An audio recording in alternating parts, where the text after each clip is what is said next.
Salut les amis, cette semaine je suis très content de vous retrouver pour une nouvelle vidéo pour explorer avec vous ce qui se passe un petit peu du côté de chez Mercedes. Les rumeurs enflent autour du deuxième baquet et la question se pose, qui sera donc aligné aux côtés de George Russell? Expérience ou jeunesse? Et surtout à quel horizon? Eh ben ne bougez pas, on en parle ensemble tout de suite, alors c'est parti. Alors c'est évidemment plus un secret pour personne, mais l'année prochaine exit Lewis Hamilton qui a pris le parti de quitter son équipe de cœur après 11 ans pour se lancer un nouveau défi chez les Rouges. Sauf que toute cette histoire, ça fait peut-être ses affaires à lui, mais en face, ça a fait poser beaucoup de questions à notre cher Toto Wolff sur l'optique et la direction qu'il souhaite faire prendre à son team pour l'avenir. Alors le fer de lance sera évidemment George Russell, qui est le pilote de l'avenir pour la firme à l'étoile, sauf qu'à côté de ça, il faut bien aussi réfléchir au deuxième volant, et c'est pas une mince affaire puisque les choix sont quand même nombreux, et c'est une place qui est, quoi qu'il en soit, source de convoitise. Et avant d'évoquer le pilote, il faut avant tout que le top management réfléchisse à la manière de présenter le contrat, parce que ce sera aussi une des clés qui déterminera celui qui s'alignera dans le futur. Quelle durée? Est-ce qu'on s'engage sur un an en se laissant des portes d'entrée et de sortie pour 2026? Est-ce qu'au contraire on s'oriente déjà sur du moyen long terme en se disant qu'il faut dès à présent construire pour le nouveau règlement? Et bien malin en tout cas celui qui a la bonne réponse à cette question. Toujours est-il que côté performance, même si l'équipe est clairement la quatrième roue du carrosse cette année, il y en a à mon avis qui s'en contenteraient largement. Et à ce jeu-là, on va commencer par ceux qui ont de l'expérience et on va être un petit peu chauvin, mais en premier lieu, j'ai envie de vous évoquer un certain Esteban Ocon.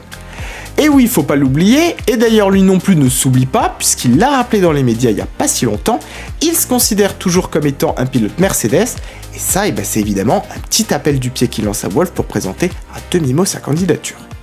Cette saison, malgré le niveau très faible de l'Alpine, il est dans le coup. Il se montre, en témoigne le point qu'il a récolté à Miami, et c'est donc une option qui est plus que légitime à envisager chez le Flash d'Argent, mais pour autant, c'est pas le seul non plus. Autre pilote qui aimerait retrouver sûrement le haut du panier, qui pourrait bien assurer l'intérim et qui se contenterait peut-être d'une année de contrat, c'est ce cher Valtteri Bottas, qui en plus est pas inconnu au bataillon. Alors évidemment, pour Mercedes, ça pourrait être un excellent compromis, avec la connaissance du team, un niveau que l'on connaît, et puis aussi avec un engagement sur un an là encore, une possibilité de voir venir, évidemment dans l'optique que les deux parties trouvent leur intérêt et que Bottas mette de côté son amour-propre. Maintenant, reste à savoir si malgré le fait que cette F1 serait sûrement plus compétitif pour lui que celui de la Sauber, si ce serait intéressant pour lui stratégiquement, puisqu'il faut penser à l'avenir et placer ses pions pour la suite, et quitter le team même pour un an, ce serait peut-être pas la meilleure idée qui soit, à moins qu'au contraire, ça puisse donner des billes à Audi pour la future construction de la voiture. Rappelons d'ailleurs qu'il reste une place à attribuer de leur côté, puisque Hülkenberg a pour sa part déjà signé. Peut-être alors va-t-on appeler le laissé pour compte de Ferrari Carlos Sainz, mais quand même, peu de chance que l'Espagnol ait refusé une offre d'Audi pour se satisfaire que d'un an de contrat chez Mercedes. Verstappen, la possibilité se ferme de plus en plus que Max confirme son soutien à Red Bull et qui dispose toujours de la meilleure voiture. Et enfin, last but not least, un jeune pilote au prénom plus qu'évocateur pour les passionnés que nous sommes, un certain Kimi Antonelli. Alors vous en avez peut-être déjà entendu parler, mais qu'est-ce qu'on sait de lui réellement? Qui est-il et peut-il rejoindre d'ores et déjà Mercedes? C'est l'heure d'un petit focus, c'est parti. Alors on le sent en F1, les rumeurs vont en général bon train, mais il y a aussi jamais de fumée sans feu, et suivez mon regard avec Hamilton ou encore Adrian Newey qui nous ont jusque-là pas fait mentir. Et justement, un nom ressort ces derniers temps qui devient de moins en moins inconnu à nos oreilles, c'est celui de Kimi Antonelli, qui comme son nom l'indique d'ailleurs nous vient tout droit de l'autre côté des Alpes. Mais alors c'est quoi son parcours au juste? Comme beaucoup, ça commence par la case karting. Il gravit les échelons en remportant des victoires, qui le font intégrer d'ailleurs le Mercedes Junior Team en 2019. Il enchaîne ensuite en devenant tout simplement un champion d'Europe en 2020 mais aussi en 2021. Après ça, c'est l'heure des monoplaces, et là, les succès s'accumulent.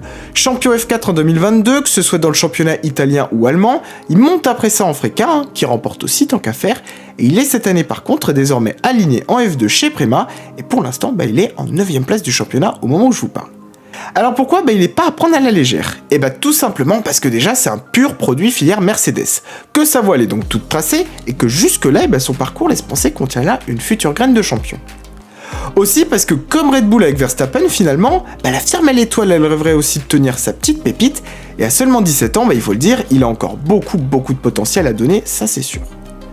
Et au-delà de ça, il reçoit aussi le soutien de ses pairs. Hamilton a été le premier à dire à Imola que lui à la place de Toto Wolff, il miserait sur la jeunesse, plutôt que sur l'expérience, d'un Carlos Sainz par exemple. Et figurez-vous d'ailleurs qu'il a déjà pu tester une Mercedes de 2021 pendant près de 500 km en Autriche, pas plus tard que le mois dernier d'ailleurs, et qu'évidemment l'équipe en a profité aussi pour voir un petit peu ce qu'il avait dans le ventre. Maintenant la question qui se pose c'est, a-t-il déjà la maturité suffisante pour l'instant? Et c'est là que ressort l'hypothèse de s'accorder un joker d'1 an ou deux avec un autre pilote, en attendant pourquoi pas de le former complètement pour assurer la relève, à moins que Mercedes se sente prêt à relever le pari, mais là c'est un risque de lui brûler les ailes un petit peu trop vite. Et à ce titre, certains sont plus sceptiques, comme Rosberg, qui contrairement à Hamilton, pense qu'il faudrait attendre un petit peu avant de se prononcer. Alors l'enjeu le plus important, ce serait évidemment sa saison de F2, qui va nous dire s'il peut déjà y prétendre, à moins de trouver refuge en attendant dans une autre équipe, qui pourrait bien le former, en lieu et place d'un certain américain, si vous voyez où je veux en venir. Bref, en tout cas, coup de poker ou coup de génie, il sera lui aussi une des plaques tournantes du mercato, alors si c'était en 2025, ce sera peut-être pour 2026, alors ça veut dire qu'il faudra le suivre de très près les amis, et ça c'est moi qui vous le dis. Et vous d'ailleurs, tiens, à la place de Toto Wolff, qu'est-ce que vous feriez? Jeunesse ou expérience? Commentez tout ça juste en dessous, et moi je ferai un petit tour pour vous lire, comme d'habitude. Merci à tous en tout cas d'avoir suivi cette vidéo, pensez au like et surtout à l'abonnement pour me soutenir et ne rien louper de la suite. Moi je vous retrouve comme d'habitude très vite pour du nouveau contenu, alors d'ici là, prenez bien soin de vous et à bientôt sur la chaîne les amis.